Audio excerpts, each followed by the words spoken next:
coração do homem é aquilo que Deus tem preparado para nós. Então existe um nível maior, e esse nível que Deus quer que eu e você venhamos a estar. Aleluia. Isaías capítulo 6 versículo 1 diz assim: no ano em que morreu o rei Uzias, diga comigo, o rei Uzias, eu vi ao Senhor assentado sobre um alto e sublime trono, e o seu séquito enchia o templo. Os serafins estavam acima dele, cada um tinha 6 asas, com 2 cobrir o rosto e com 2 cobrir os pés, com as 2 voavam. Clamavam uns para os outros, dizendo: Santo, Santo, Santo é o Senhor dos exércitos. Toda a terra está cheia da sua glória. E os umbrais das portas se moveram com a voz que clamava, e a casa se encheu de fumaça. Então disse eu, o profeta: ai de mim, que vou perecendo, porque sou um homem de lábios impuros, e habito no meio de um povo de impuros lábios. Os meus olhos viram o Rei, o Senhor dos exércitos. Mas um dos serafins voou para mim, trazendo à mão uma brasa viva, que tirara do altar com uma tenaz. Com ela tocou a minha boca e disse: eis que isto tocou os teus lábios, a tua iniquidade foi tirada, e purificado o teu pecado. Depois disso ouvi a voz do Senhor que dizia: a quem enviarei? A quem há de ir por nós? Então disse eu: eis-me aqui, envia-me a mim. Pode sentar adorando o Senhor em nome de Jesus. Senhor Deus, Pai, nós oramos a Ti, te louvamos por esse momento de comunhão, de adoração. E agora estamos aqui abertos, com o coração, com nossos ouvidos, para ouvir a Tua voz. Senhor, fala conosco de uma forma sobrenatural. Libera a palavra de conhecimento, sabedoria. Nós oramos porque somos dependentes de Ti. Senhor, que junto com ela a rema, vida de Deus, vida no Espírito, possa ser, Pai, em nome de Jesus, revelada a nós. Esse é o desejo do nosso coração, e por isso que oramos, no nome poderoso de Jesus, e todos quanto creem digam amém, amém e amém. Bom, queridos, eu peço a sua atenção, porque sei que Deus vai falar de uma forma especial com cada um de nós, e que você venha receber a plenitude da mensagem, amém? Queridos, entenda bem, Isaías, chamado profeta messiânico, ele teve nesse momento, em Isaías capítulo 6, que lemos do 1 ao 8, ele foi tremendamente impactado por uma grande experiência que ele teve no momento do ofício de profeta. Nesse momento aqui, Deus fez Isaías contemplar uma visão gloriosa. A Bíblia me diz que essa visão foi tão gloriosa, ele ficou tão impactado por essa visão, que ele foi confrontado com os seus pecados, com as suas mazelas, com as suas misérias, ao ponto de ele falar aqui no versículo 5: então disse eu, ai de mim, que vou perecendo, porque sou um homem de lábios impuros, habito no meio de um povo de impuros lábios, os meus olhos viram o Rei, o Senhor dos exércitos. Entenda bem isso, igreja. Queridos, do capítulo 1 ao 5, você vê Isaías somente chamado o profeta. Mas no capítulo 6, você vê Isaías sendo chamado de um profeta com lábios impuros. E a grande pergunta é: mas Isaías já não profetizou do 1 ao 5? Nos capítulos? Sim. Ele profetizou o juízo de Deus sobre as nações inimigas. Ele profetizou sobre Israel. Ele profetizou sobre Judá. Escute bem para você não perder a mensagem. Queridos, entenda bem. No capítulo 6, agora, ele é confrontado com a santidade, a glória de Deus, uma tamanha experiência que ele teve de ver o trono da glória, ao ponto de ser confrontado com o seu pecado diante da santidade de Deus. Que na verdade nesse momento, Isaías, ele viu que Deus estava trabalhando não somente no povo, mas também trabalhando no seu ofício de profeta. Quantos de nós estamos servindo a Deus? Quantos de nós às vezes já profetizamos? Quantos de nós às vezes ocupamos um lugar na obra de Deus? Estamos na caminhada, Deus tem nos usado, e chega um momento que você é confrontado com as suas fragilidades. Chega um momento que você é confrontado com as suas misérias. E porque Deus ele permitiu o profeta a sentir esse tipo de sentimento? Porque na verdade Deus ele queria tratar do povo, mas também queria tratar do profeta de Deus. Quando Deus ele permite nós sermos confrontados, porque na medida que você cresce espiritualmente, quanto mais você vai para a luz da santidade de Deus, mais nós seremos confrontados. Quanto mais você tem experiência, quanto mais você conhece e cresce nessa presença de Deus, você vai enxergar na sua vida, como eu enxergo na minha vida, que eu sou completamente dependente dele e que preciso a cada dia ser tratado por ele. E isso tudo, quando nós somos confrontados, achamos que isso é ruim. Fala para o teu irmão, é bom, porque é crescimento. Pastor, como às vezes eu sou confrontado? Pastor, quantas vezes eu me deparo com as minhas fragilidades? Eu olho para mim, meu Deus, eu sou tão impuro, os meus lábios são impuros, eu habito no meio do povo de impuros lábios. Isaías já profetizava do 1 ao 5, irmão.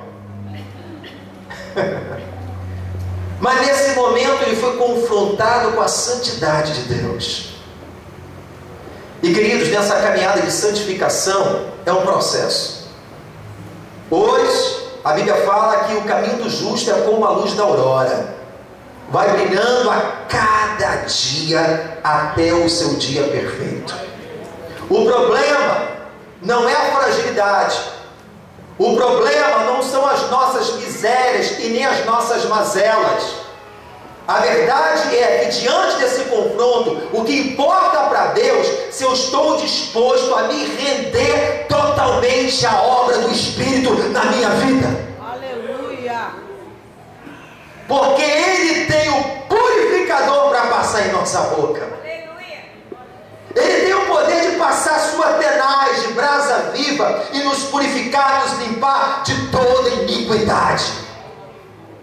O problema não é o pecado, o problema não é a fragilidade, o problema não é as minhas misérias, o problema maior é eu estou disponível a me render à obra do Espírito, que eu venha diminuir para que Ele cresça. E é isso que Deus trata conosco. Às vezes já no ofício, às vezes você já realizando a obra, às vezes você cumprindo um chamado, vem o confronto. Aleluia. Fala assim, não tenha confronto. Aleluia. Porque você tem aquele que te purifica. Aleluia. Temos um Deus que trata, um Deus que transforma, um Deus que restaura. O Isaías acaba dizendo, Senhor, mas quem é? O próprio Deus fala assim, meu filho Isaías, aqui eu vou enviar. E quando Isaías foi tocado pela glória, foi tocado por Deus, ele diz, Senhor, eis-me aqui. Em outras palavras ele está dizendo, eu me rendo à tua obra, eu me rendo à tua vontade. Aí lá no capítulo 20 você vai ver o homem totalmente, meu irmão, na humilhação diante de Deus. Se você ver o capítulo 20, 3 anos, isso aqui é loucura, irmão, é para quem crê.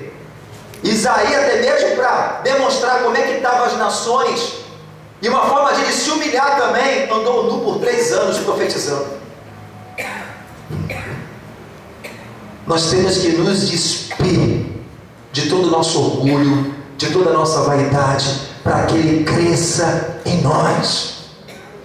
E é no tempo de confronto que nós crescemos. É no tempo de confronto que somos curados. É no tempo de confronto que somos libertos. Porque aonde há lugar, o Espírito Santo trabalha em nossa vida. As misérias não é para te destruir. O confronto não é para aniquilar a sua vida, para acabar com você, não. É para que Ele venha, para que Ele encontre liberdade em nós, para que nós venhamos a compreender como dependemos dEle e como precisamos ser tratados a cada dia pelo Senhor. Aleluia! Você pode dar glória a Deus por isso? Mas algo aqui Paulo fala, a palavra de Deus me diz, lá em, não precisa abrir não, mas lá no livro de Romanos capítulo 15, versículo 4, Paulo ele fala que tudo foi escrito neste livro para o nosso ensinamento. Isso aqui não foi somente um ato histórico, mas isso aqui serve para o nosso entendimento espiritual, para o crescimento nosso. Isso foi guardado para nós, para que nós possamos ter um aprendizado e crescer como Isaías cresceu, o profeta. A Bíblia diz aqui que Isaías, no ano em que morreu o rei Uzias, alguns estudiosos acreditam que Uzias era primo biológico do próprio profeta Isaías. E nós vamos estudar um pouco da vida, da biografia deste rei Uzias. Foi um rei que foi um rei notável, um rei que era admirado, porque ele conseguiu restaurar a glória, o prestígio e a honra do povo de Deus. Um rei que começou muito bem na sua trajetória, considerado um rei dos mais prósperos. Foi chamado também como um chefe de guerra, ou seja, era um guerreiro. E quem estava acima dele, segundo estudiosos, somente Davi. Era um homem que se fortaleceu poderosamente em Deus enquanto buscou o Senhor. Porém, no final da sua vida, ele se corrompe por causa do orgulho, da sua arrogância, da sua soberba, da sua vaidade. E aqui Isaías conheceu o rei Uzias e conheceu a sua trajetória, porque Isaías era como fosse um chefe, de estado, era conselheiro do rei. Imagine o negócio, quando os reis eram tementes a Deus, consultavam o profeta em suas decisões. Então Isaías ele tinha acesso, conhecia os reis e sabia o que aconteceu com Uzias, e viu a sua história de exaltação, mas também viu Deus abatendo a vida dele. E nesse momento, irmão, nós aprendemos uma coisa: nós não precisamos passar por situações para aprender alguma coisa. Certa vez eu ensinei à igreja que existe uma grande diferença do inteligente para o sábio. O inteligente ele aprende com erro. Tem uns que querem aprender. Errou, mas tem humildade para crescer. Errei, fiz isso, me arrependo e não faço mais. Mas o sábio ele não precisa passar por aquilo que o inteligente passou. O sábio ele olha, ele viu que não deu certo com aquela pessoa, ele não precisa cometer o mesmo erro, por isso que é chamado sábio. Isaías nesse momento, por ver a trajetória do rei Uzias, ele viu aquela situação, ele viu a queda daquele rei, ele viu por causa da soberba. Nesse momento ele aprende, ele foi soberbo e caiu, mas eu prefiro me humilhar diante de Deus. Aleluia! Ele se humilha diante de Deus, ele é confrontado com o seu pecado, já no seu ofício de profeta. Nessa verdade, ele estava tendo uma consciência do seu ministério, ele estava tendo uma consciência maior do seu chamado, ele estava tendo uma consciência da qualidade como filho, como servo de Deus. E tem momentos que nós temos que parar e refletir a nossa condição de servo, refletir sobre o nosso chamado, refletir sobre a santidade de Deus.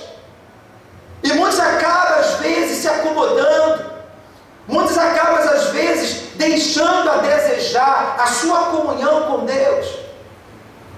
E aqui tratando de Uzias, quando morreu Uzias, o profeta viu a glória de Deus. Quando Uzias morre dentro de você, nós vamos ver quem era Uzias, simboliza algo para nós. Quando Uzias morre, o governo do homem morre em nós, você começa a subir um nível maior com Deus. Você começa a ver a glória de Deus na sua vida. Uzias representa o governo humano. Enquanto nós estamos no controle da nossa vida, enquanto nós alimentamos nosso orgulho, a nossa presunção, a nossa vaidade, fica impossível de você subir um nível maior.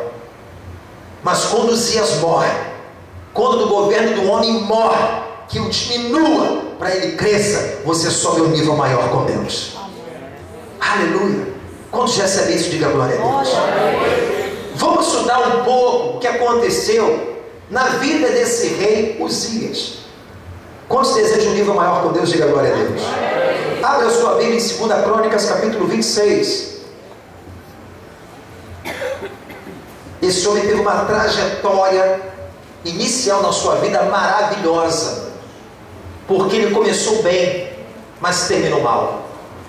Quantos homens na história começaram bem e terminaram mal a sua história? E quantos homens começaram mal a sua história, como Davi, como José, e terminaram bem? Né? Às vezes a gente começa uma história e o negócio parece que está dando tudo errado, mas o final é abençoador. Porque o importante para Deus não é somente o início, é o seu final. Aleluia! Como nós vamos acabar a nosso combate na fé, de como nós vamos terminar a nossa carreira. Aleluia! Porque muitos começam bem e terminam mal.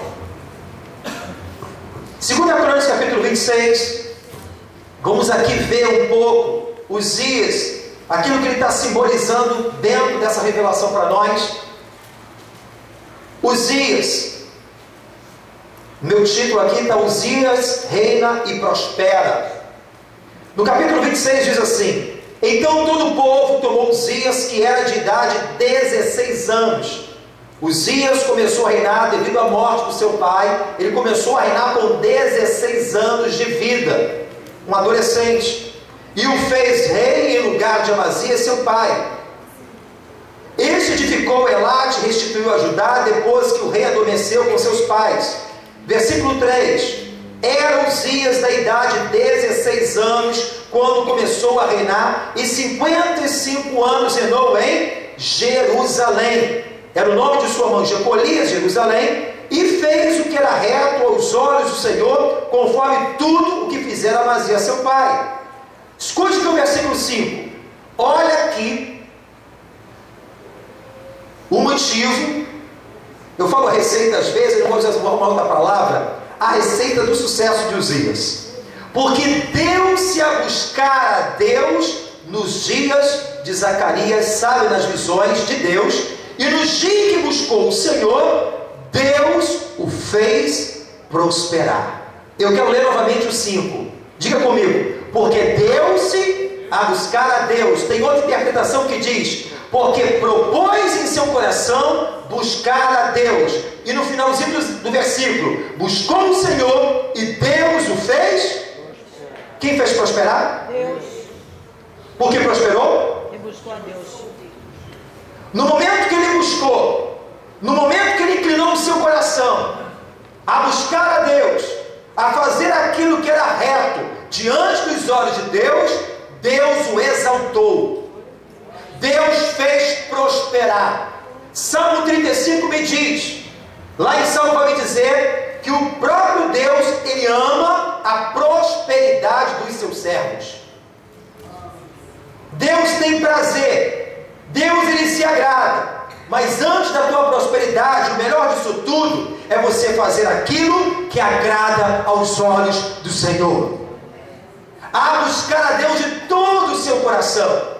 Quando Uzias propôs, ele tomou uma posição, ele decidiu, ele deu-se a buscar a Deus. A Bíblia fala que Deus exalta este homem de uma forma sobrenatural. Durante todo o seu reinado ele prosperou. Se você começar a ler esse capítulo, Uzias era chamado amigo da agricultura. Uzias, ele tinha as melhores máquinas de invenção de lançar pedras, a melhor tecnologia daquele tempo. Ele tinha um poderoso exército, ele tinha vários súditos, ele tinha vários servos. O homem, a Bíblia fala que o nome dele foi espalhado, o seu nome se tornou uma pessoa famosa. Aonde as nações você ia, falava de Uzias, as pessoas sabiam quem era. Um homem que prosperou, um homem que Deus exaltou. Eu quero ler algumas coisas só para você ver como esse homem foi exaltado pelo Senhor. Versículo 6. Porque saiu e guerreou contra os filisteus, quebrou o muro de Gat, o muro de Jabiné, o muro de Asdod, edificou cidade em Asdod, entre os filisteus. Ou seja, os inimigos foram abatidos, porque Uzias propôs em buscar a Deus. Deus abateu os inimigos, aleluia. Tudo aquilo que se levantou, Deus trouxe glória, prestígio e honra para o reinado de Uzias, para no momento que ele estava reinando o seu povo, conforme a vontade de Deus. No versículo 7, e Deus o ajudou contra os filisteus, contra os arábios, a que habitavam em Gurbaal, e contra os meunitas. Os amonitas deram presente a Uzias. O seu renome foi espalhado até a entrada do Egito, porque fortificou altamente. Diga para o teu irmão, Uzias não era fraco não. Enquanto ele buscou, Deus o exaltou. A Bíblia me diz, humilhai-vos debaixo da potente mão de Deus, que é o vosso tempo, o tempo dele, ele vos exaltará. Enquanto ele estava com o coração inclinado, enquanto ele se tornou um adorador, enquanto ele estava ali realmente fazendo aquilo que era agradável aos olhos do Senhor, Deus o exaltou soberanamente sobre todas as coisas. Abateu os inimigos. Voltando para o texto, no versículo 9, também Uzias edificou torres, ou seja, construções, por porta da esquina, porta do vale, aos ambos fortificou. Também edificou torres no deserto, cavou muitos poços, porque tinha muito gado, tanto nos vales como nas campinas, lavradores, vinhateiros, nos montes, nos campos férteis, porque era amigo da agricultura. Meu irmão, em todo lugar o homem era abençoado. Era no monte, era no campo, era no deserto, tinha gado, era chamado amigo da agricultura. Versículo 11, tinha também Uzias um exército de homens destros nas armas, que saiu à guerra em tropas, segundo o número da lista feito por mão de Jeiel, chancelar e Maicéias, oficial debaixo das mãos de Ananias, um dos principais do rei. Todo o número dos chefes dos pais, varões valentes, era de 2.600. O exército desse homem. Debaixo das suas ordens havia exército guerreiro de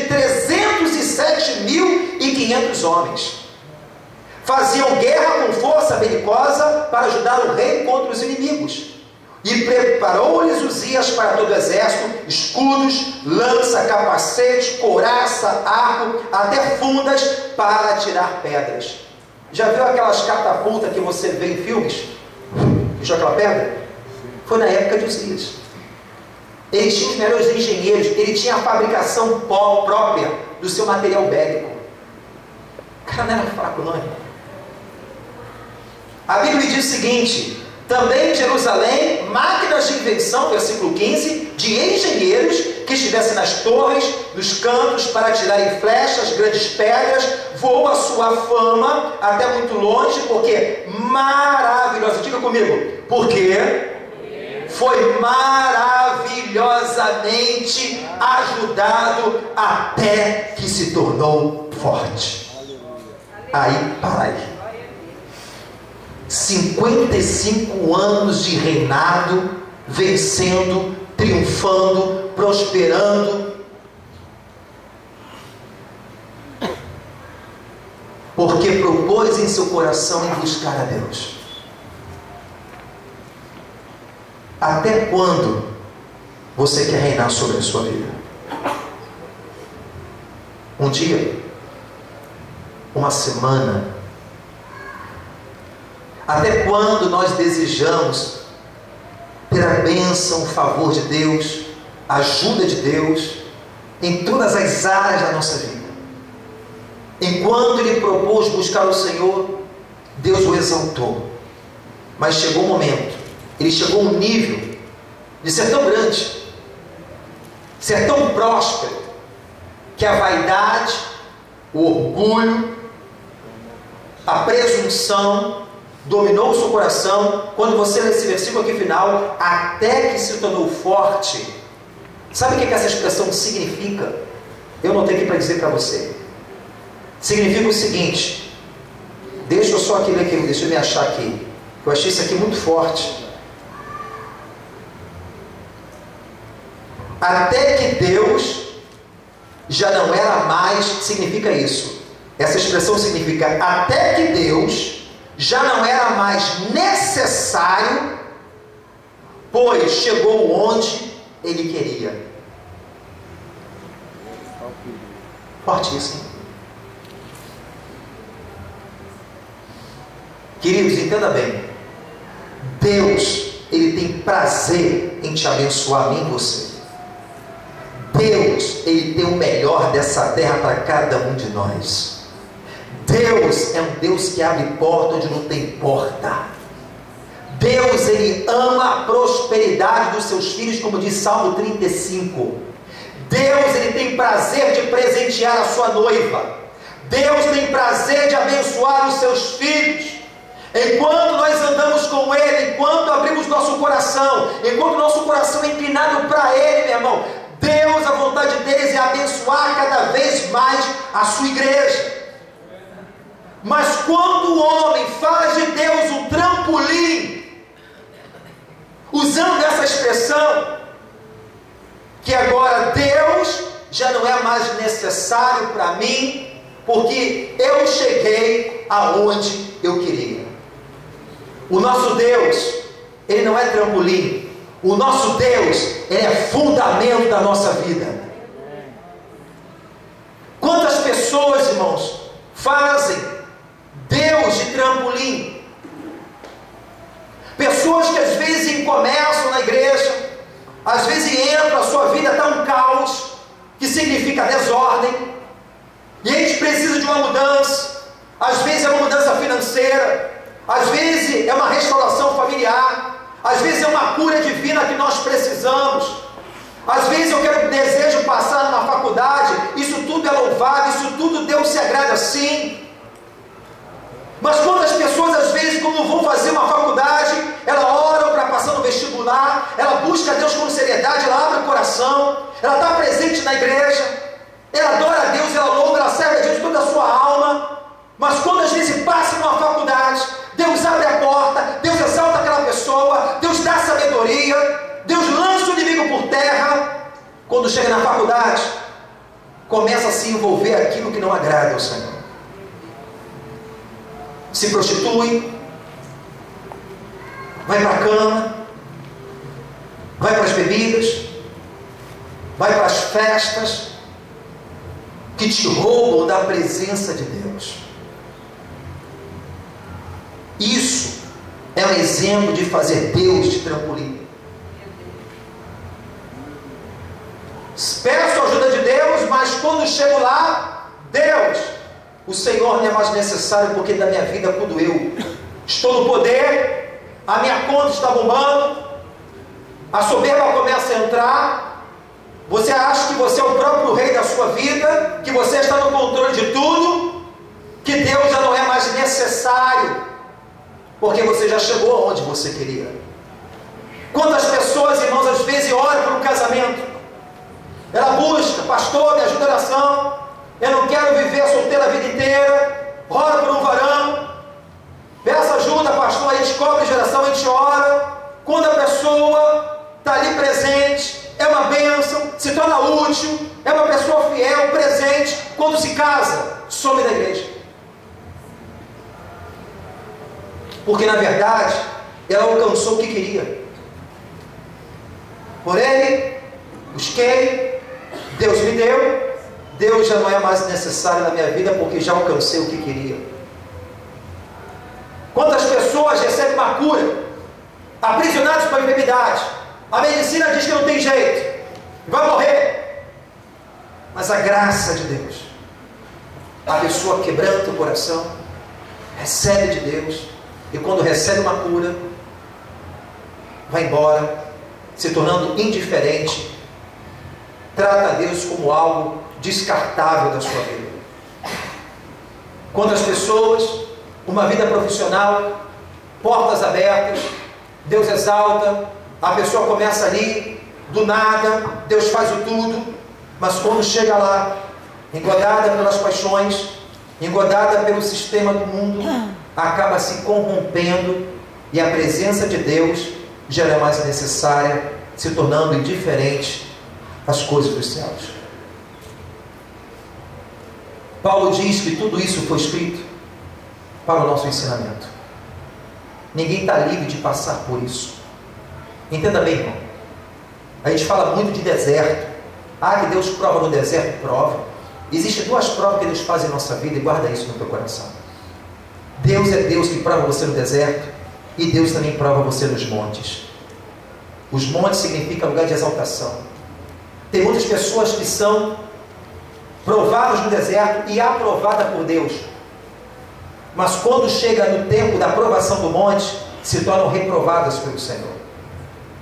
Ela consegue ser fiel no deserto, no vale ela ora, ela busca, se torna totalmente dependente de Deus, começa a ter experiência, Deus começa a operar maravilhas, Deus a exalta. No deserto ela é uma pessoa compromissada, no deserto ela é mais presente, havia temor, mas quando Deus exalta, ela começa a se esquecer de tudo quanto Deus fez lá atrás. Ela começa a se ver que está no controle da situação, e aí naquele momento ela acaba sendo reprovada pelo próprio Deus. Pastor, me dá um fundamento bíblico. Abre em Deuteronômio capítulo 8.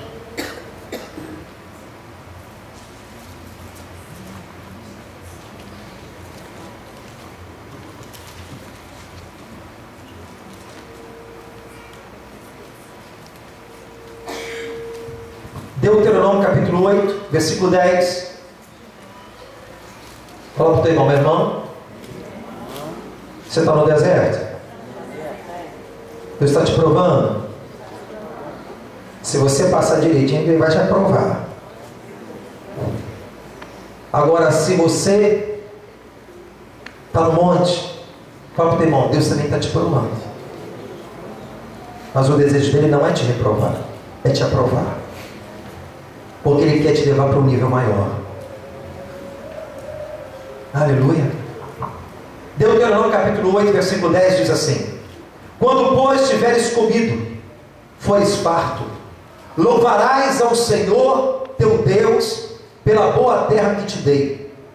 Guarda para que não te esqueça do Senhor teu Deus, não guardando os seus mandamentos, os seus juízos, os seus estatutos que hoje te ordeno, para que porventura, havendo tu comido, estando farto, havendo edificado boas casas, habitando-as, e se tiver aumentado as tuas vagas, está falando de riqueza, irmão, as tuas ovelhas, se acrescentar prata e ouro, se multiplicar tudo quanto tens, não eleve o teu coração, e te esqueça do Senhor teu Deus, que te tirou da terra do Egito, tempo de vale, da casa da servidão, que te guiou por aquele grande e terrível deserto, de serpentes ardentes, de escorpiões, da secura, que não havia água, tirou a água para ti da rocha do seixal, que no deserto te sustentou com maná, que teus pais não conheceram, para te humilhar, para te provar, e para no teu fim te fazer o bem. Não te digas o teu coração, a minha força, a minha fortaleza de meu braço me adquiriram este poder. Antes te lembrarás do Senhor teu Deus, que Ele que te dá força para te adquirires poder para confirmar o seu concerto, a sua aliança que jurou a teus pais, como se vê neste dia. Forte, né, irmão? É forte, né, irmão? Uzias, ele se esqueceu de Deuteronômio capítulo 8. Às vezes a gente tem que passar por essa rua na nossa vida, nesse endereço, para que o Espírito Santo venha nos convidar para nos humilharmos diante de Deus. Uzias, Deus o exaltou, e volta para lá em 2 Crônicas 26, e de que maneira ele pecou diante de Deus. Vamos continuar aqui lendo só mais 3 versículos, alguns versículos.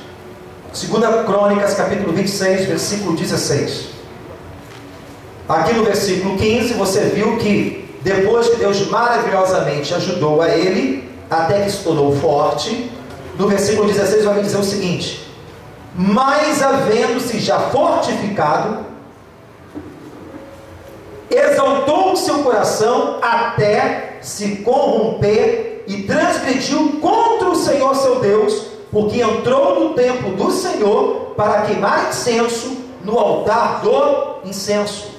Porém o sacerdote Azarias entrou após ele, e com ele 80 sacerdotes do Senhor, varões valentes, resistiram ao rei Uzias e lhe disseram: a ti, Uzias, não compete queimar incenso perante o Senhor, mas ao sacerdote, filhos de Arão, que são consagrados para queimar incenso. Sai do santuário, porque transgrediste, e não será isto para a honra da tua parte do Senhor Deus. Então Uzias se indignou e tinha incensário na sua mão para queimar incenso, indignando-se ele, pois contra os sacerdotes a lepra lhe saiu à testa perante os sacerdotes. Na casa do Senhor, junto ao altar do incenso, então o sumo sacerdote Azarias olhou para ele, como também todo sacerdote, eis que estava leproso na sua testa. Apressadamente o lançaram fora, até eles falam assim: lançaram fora. E até ele mesmo se deu pressa a sair, visto que o Senhor o ferira. E você vai ver que Uzias, ele morre leproso. Escute isso. O que aconteceu aqui, pastor? Ele se fortaleceu de uma certa forma, a soberba, a vaidade entrou no coração dele, que ele queria fazer um serviço que era somente determinado a ser realizado por um sacerdote de Deus. Ele quis entrar no lugar santo, que vocês viram aqui de manhã, que aquilo ali, só Deus dava permissão. Os sacerdotes de Arão, que eram separados para esse trabalho, havia uma unção sobre os sacerdotes. Uzias foi chamado para ser rei, e ele sabia da lei de Deus. Os sacerdotes falaram: rapaz, esse papel não é seu, você é rei, mas esse papel de queimar incenso, que representa as orações dos santos, é nosso. Não te cabe fazer isso. Azarias, o sacerdote, tentou repreender a atitude dele com mais 80. Mas ele se indigna com os sacerdotes, achando que é superior não somente ao sacerdote, mas à própria lei criada por Deus. Entrou o orgulho, a autossuficiência, a corrupção. Ele ali não escuta os sacerdotes, ele desobedece não a lei do homem, mas uma lei de Deus. Entenda bem isso, irmão. Isso aqui é tremendo. Eles não respeitaram Uzias, a unção que estava sobre um sacerdote de Deus. Sabe qual aqui foi o ápice do orgulho de Uzias e a sua vaidade? Sabe qual foi o ponto maior do seu orgulho? Em profanar aquilo que é santo, a não honrar uma unção que Deus estabeleceu sobre o sacerdócio, a confrontar um sacerdote de Deus. Irmão, esse homem ele perdeu a visão completamente, por causa do orgulho e da sua vaidade. Agora olha para mim. A Bíblia me diz que nessa nova aliança, eu e você somos templo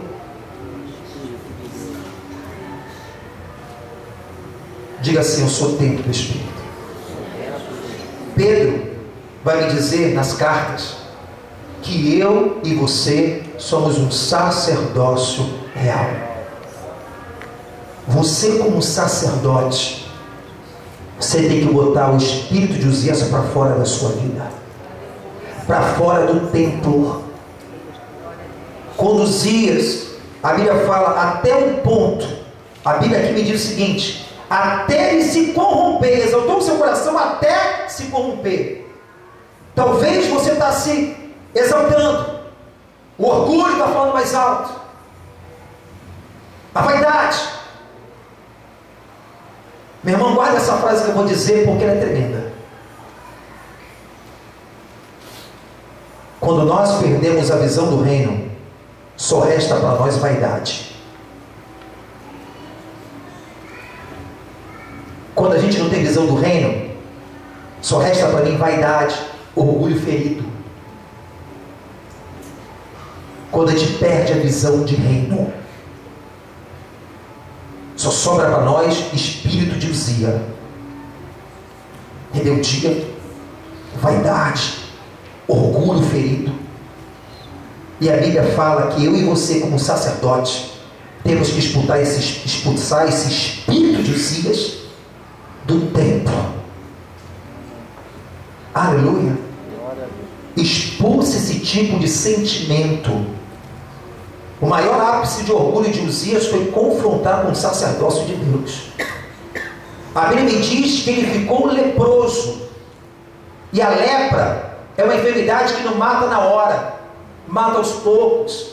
O que significa isso? Para você eliminar esse espírito de Uzias, muitas vezes você vai orar e você vai ter que resistir. Você vai ter que jejuar, porque isso é uma obra da carne. Aleluia! Meu irmão, quarta-feira que passada, quem veio recebeu. Isaías 58, o próprio Deus ele ensina como fazer um verdadeiro jejum. Abre lá rapidamente em nome de Jesus. Isaías 58. Isaías 58. Receba essa palavra aqui no versículo 6. O povo fazia um jejum que Deus não recebia. Um jejum na sua base de religiosidade. E o próprio Deus em Isaías 58 ensina que tipo de jejum ele queria do povo. Jejum é uma arma poderosa, espiritual. E ele diz o seguinte: porventura, não é este o jejum que escolhi, que solte as ligaduras da impiedade, que desfaça as ataduras do jugo, que deixa livres quebrantados e despedaça todo o jugo? Meu irmão, entenda bem. O diabo trabalha na carnalidade. Qual é as obras da carne? Se você for em Gálatas capítulo 5, você vai ver: inveja, contenda, rebelião, porfia, prostituição. Isso tudo é obra da carne. O jejum é para quê? Sabe aquele momento que você ora? Pastor, estou orando, mas está vindo pensamentos ruins, sentimentos, dardos inflamados do inimigo, e você começa a alimentar? Eu oro, leio Bíblia. Você tem que praticar agora a arma certa, é jejum. Deus nos deu várias armas: oração, jejum, palavra, louvor e adoração. E qual é a arma que eu tenho que utilizar? Você precisa de discernimento. Eu tenho que ler Bíblia todo dia? Sim. Tenho que orar todo dia? Sim. Mas existe um momento na sua vida que você tem que saber qual é a arma que você mais tem que utilizar. Tem momento que o Espírito vai te convidar para a palavra. Tem momento que o Espírito vai te convidar para você falar mais em línguas estranhas, porque aquele que fala em línguas estranhas edifica, fortalece e constrói a si mesmo. O jejum mortifica, a língua me edifica. A oração me leva a um grau de intimidade com Deus. O louvor e a adoração me chamam à presença de Deus. Ele é o dono da armadura. Ele fala: reveste toda a armadura. Mas orar no final ele fala: toma isso, a espada, toma a couraça, toma o capacete. Mas no final ele diz: orar em todo o tempo no Espírito. Porque o Espírito vai dizer: filho, você precisa agora é jejuar. Isso aqui você não vencer através de oração, não. É de jejum. A carne tem que morrer.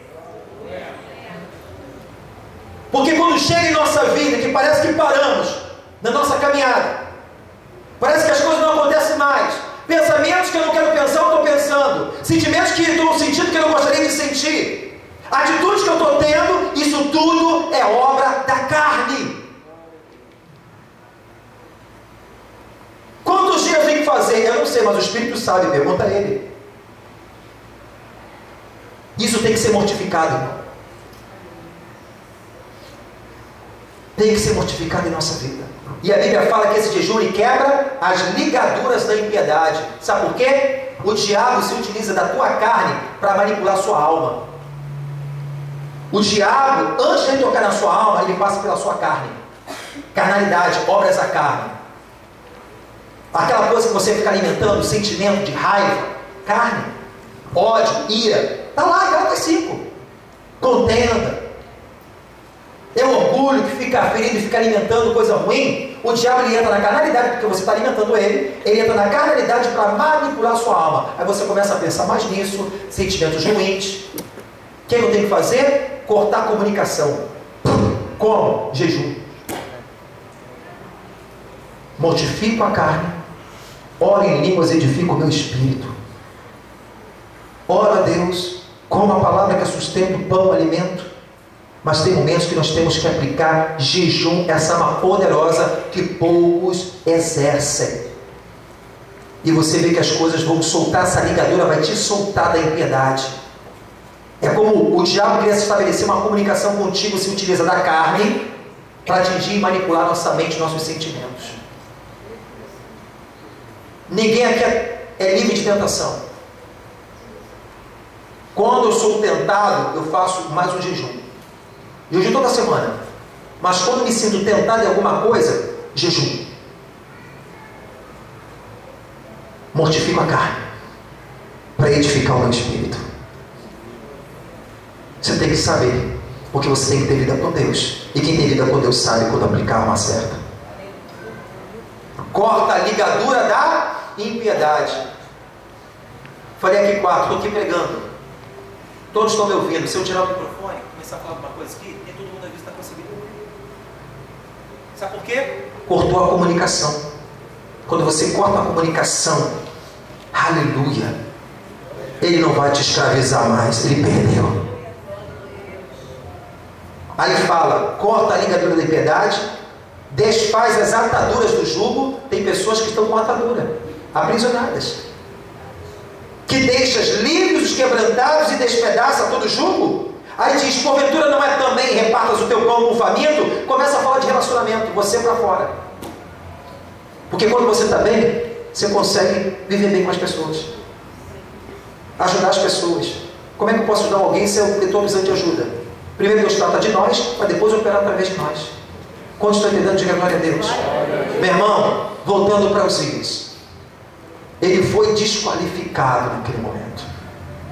Existe uma passagem aqui, irmão, muito tremenda, que quando eu li essa mensagem aqui, Hebreus, abre a sua Bíblia, em Hebreus capítulo 5, ele queria passar por cima de uma lei, afrontou um sacerdote, e Hebreus 5:4, olha que tremendo isso aqui.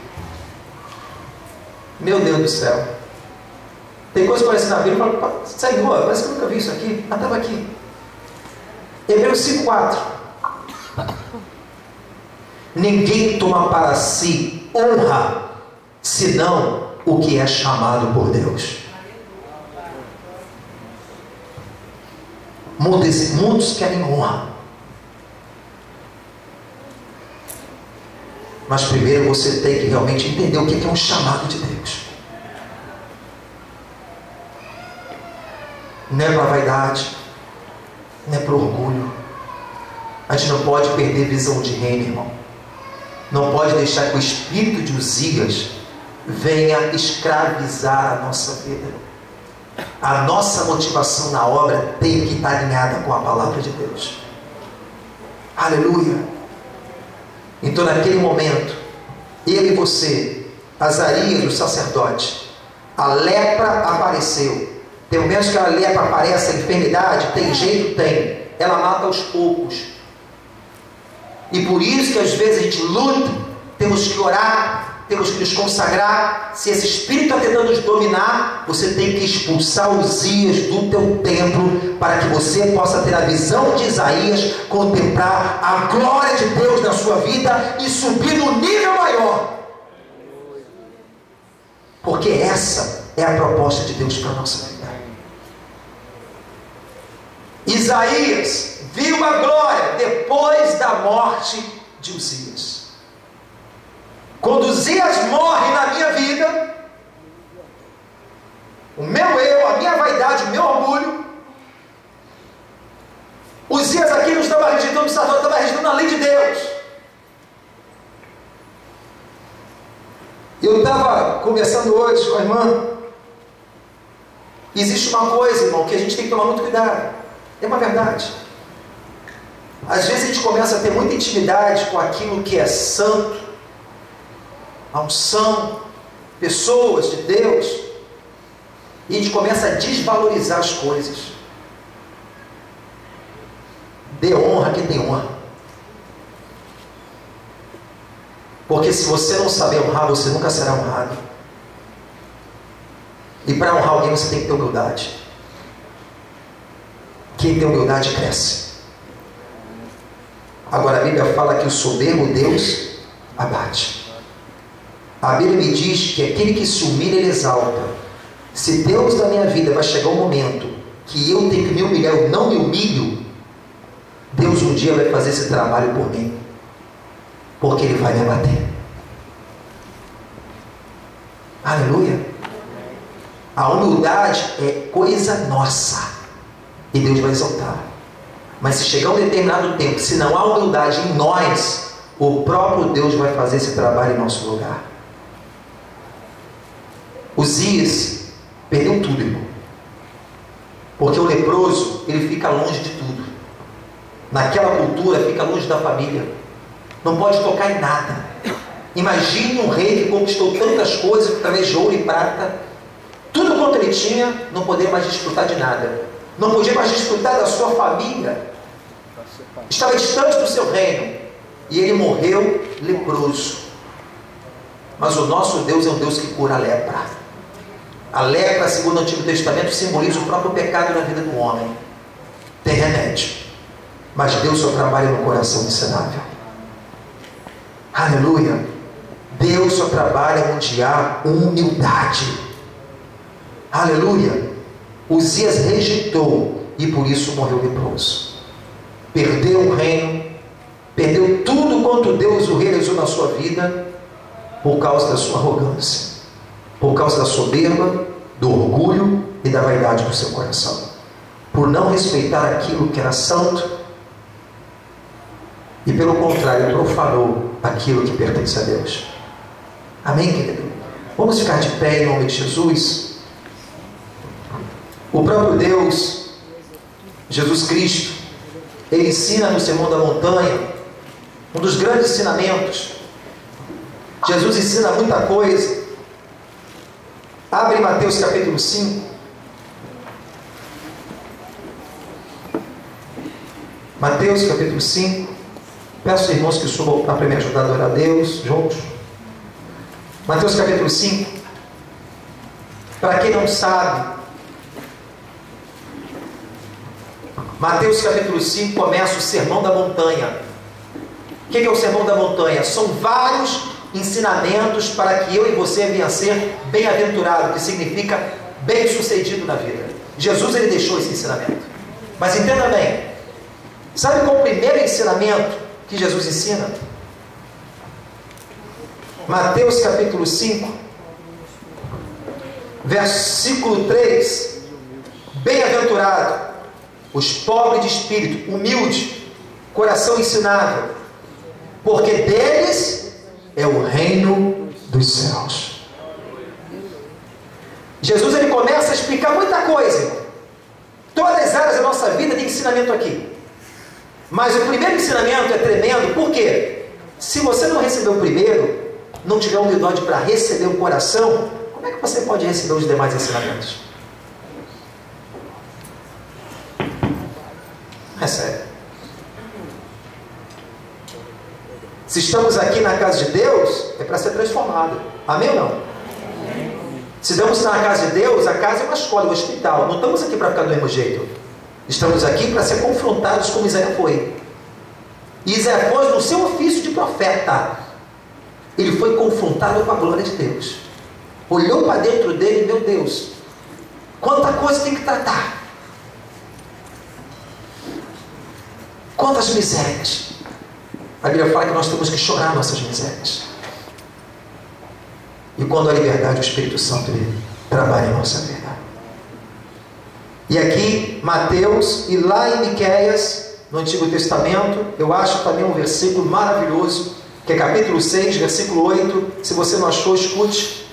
Ele te declarou, ó homem, o que é bom. Está falando aqui, o próprio Deus. Ele te declarou, ó homem, o que é bom. E que é que o Senhor pede de ti, senão que pratique a justiça, palavra. Ames a bondade e andes humildemente com o teu Deus. É o que ele pede. Anda ali na palavra. Seja uma pessoa boa. Ande com humildade. Aleluia. Só cresce aquele que tem um coração ensinável.